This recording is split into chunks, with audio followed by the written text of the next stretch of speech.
It's been a long time since I weighed in on current events. It's been a while since I've had my radio show, and it's been a while since I took responsibility for the fact that I have a voice and that I can influence people by using it. Well,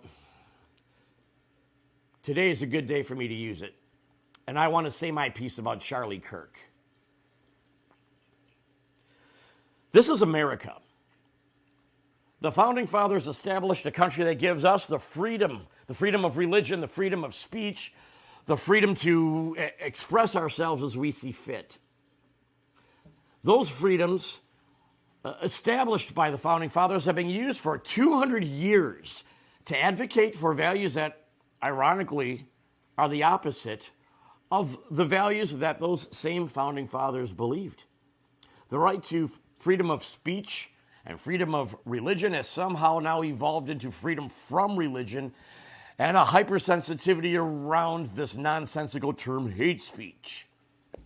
Now, if the evidence being presented today with the arrest of Tyler Robinson is true, then this assassination came from a lone 22-year-old, a young man so radicalized that he actually believed that not all speech should be tolerated, that Christians don't deserve the same freedom of speech, same freedom of religion as Muslims or atheists or anyone else with differing faiths and viewpoints. It's hard to imagine that the architects of our freedoms drafted those documents meaning to exclude themselves from the very rights that they wove into the fabric of our society. The fact that a young man could become so radicalized that he thought he had to take the life of somebody he disagreed with, that's disheartening enough.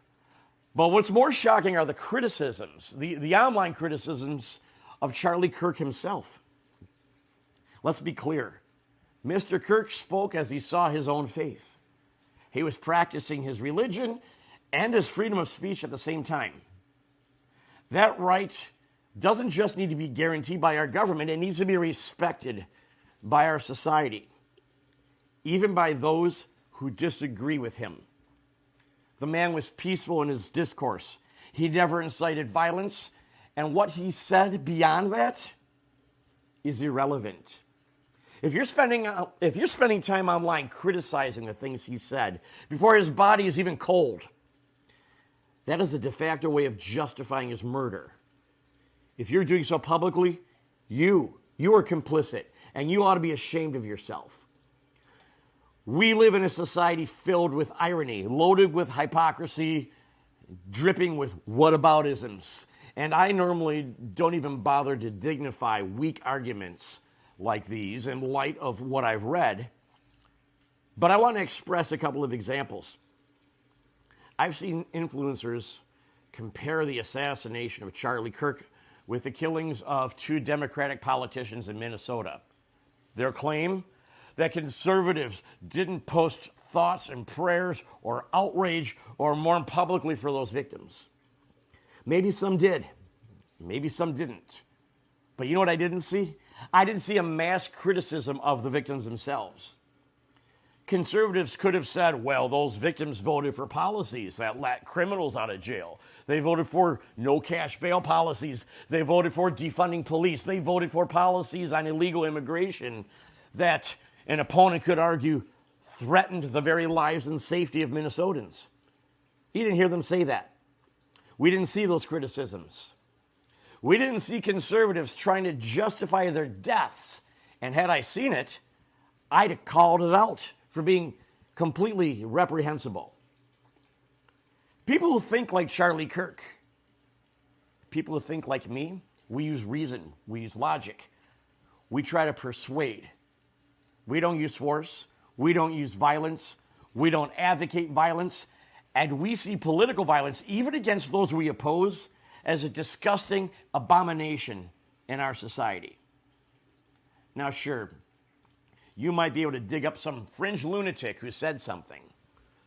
But from what I saw, there were no such comments from conservatives. Not prominent conservatives online on social media, not any prominent conservative pundits in traditional media. Compare that to the criticisms we've been getting over the last couple of days of Charlie Kirk.